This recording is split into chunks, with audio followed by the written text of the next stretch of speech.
Welcome back, everybody. There's nothing worse than, that little tickle you feel in your throat when you just know you're about to get sick. Well, our guest today says you can actually keep that from ever happening again. It sounds kind of hard to believe. Dr. Raymond Francis joins us live now from Fort Lauderdale, Florida. Hi there, doctor. Hey, how are you? Good, good. I'm so glad we could make this work out. So you have this book that's called Never Be Sick Again, and that sounds amazing, but it's hard to believe. Well, it may be hard to believe because we don't experience that, but it's true. And the thing is this, here's what people need to know. The technology exists to not be sick. The information we already have is sufficient to prevent and reverse this epidemic of chronic disease that we have in America. And as you pointed out, you don't even have to have a cold.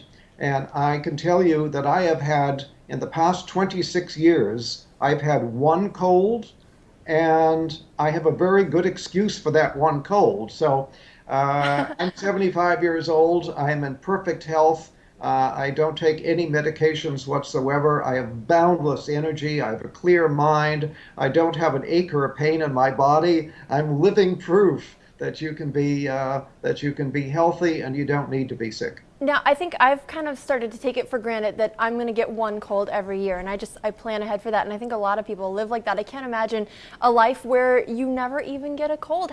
So what are you doing? Well, I have to tell you, at age 48, I almost died. My death was a medical certainty, and I had to use my own knowledge of biochemistry to save my life and then to restore my health. And that's what got me interested. Almost dying really caught my interest. What I do, I changed my diet. I changed my lifestyle. I've learned how to eat good food. I take very high quality supplements. In fact, I now make my own supplements and sell them, very, very high quality. I get regular exercise. I meditate on a regular basis.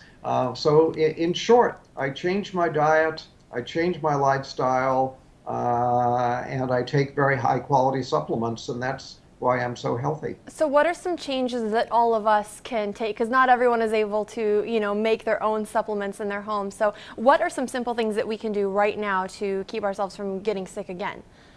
Okay, well, simple things. If you want to do one thing and only one thing, get off of sugar. Sugar is a deadly metabolic poison. And if you look at it from a biochemical standpoint as to what happens to you when you eat sugar, I wish I had a blackboard here right now and I could fill a whole wall with what happens when you eat just 1 teaspoon of sugar. Now, what about the sugar in, say, like fruit or apple juice or something like that? Well, apple juice, no, but fruit. If you eat a piece of fruit, that's okay. Okay. A fruit juice is not okay because you get too much bioavailable sugar and you get a sugar spike in your blood. But when you get a sugar, you can eat 1 teaspoon of sugar. Within 2 hours, your immunity will be reduced by 50%. And then people say, oh, I caught a cold. No, you didn't. You reduced your immunity and you then made yourself susceptible to an infection. So that's why I don't get colds. I don't get infections because I keep my immunity strong. I don't eat sugar. All because of sugar. So that bag of jelly beans we've been passing around here in the newsroom ever since Easter, that's something that's hurting us. Bad idea. Bad idea. Yeah, you don't want to do that. Sugar, as I say, is a deadly metabolic poison. And what I mean by that is that it screws up all of your biochemistry. Just 1 or 2 teaspoons of sugar will throw your normal biochemistry into chaos for a period of 6 to 8 hours. And that's not very much sugar. It doesn't sound like a lot. Sugar. One cola drink has about 10 to 12 teaspoons. So you eat 1 to 2 teaspoons, your body is going to be in biochemical chaos for 6 to 8 hours. Now, health is when all of your biochemistry is balanced and all your chemistry is working right. When you eat sugar, you throw that balance out for 6 to 8 hours. So if you eat sugar in the morning, put some sugar in your coffee or have a breakfast cereal with a contained sugar, and then have more sugar at lunch and more sugar in the evening, guess what? Your body is going to be in biochemical chaos 24 hours a day. So And what's a good amount then to get on a daily basis? none, None. none, yeah. Uh, I'm in Sugar trouble. should be outlawed. Basically should be outlawed. We should not, and here we allow children, we don't allow children to smoke cigarettes. We don't allow children to drink alcohol, but we allow them to buy sugar and eat sugar. Sugar is far more dangerous than alcohol or cigarettes. Really? Yeah, I was going to ask you, what do parents need to do? Because you're going to have a hard time convincing your child who wants candy right now that that's not good for them. Right. I understand the problem. I'm well aware of it. But you asked the question, what can people do?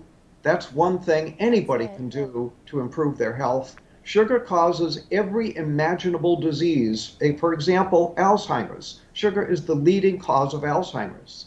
Sugar is a major cause of cancer, a major cause of heart disease, a major cause of diabetes. This is, it's a major cause of colds and flu. Sugar is a deadly metabolic poison. Get off of it. Now, let me ask you, how did you come to this understanding of sugar? Because if it's so bad, why aren't we hearing about this all over the place? A lot of, my doctors never told me not to eat sugar. Yeah, well, nobody ever told your doctor, and your doctor is not doing the research to find out. And the sugar industry spends so much money on campaign contributions to members of Congress that sugar is actually subsidized in America. It should be outlawed, and it's subsidized.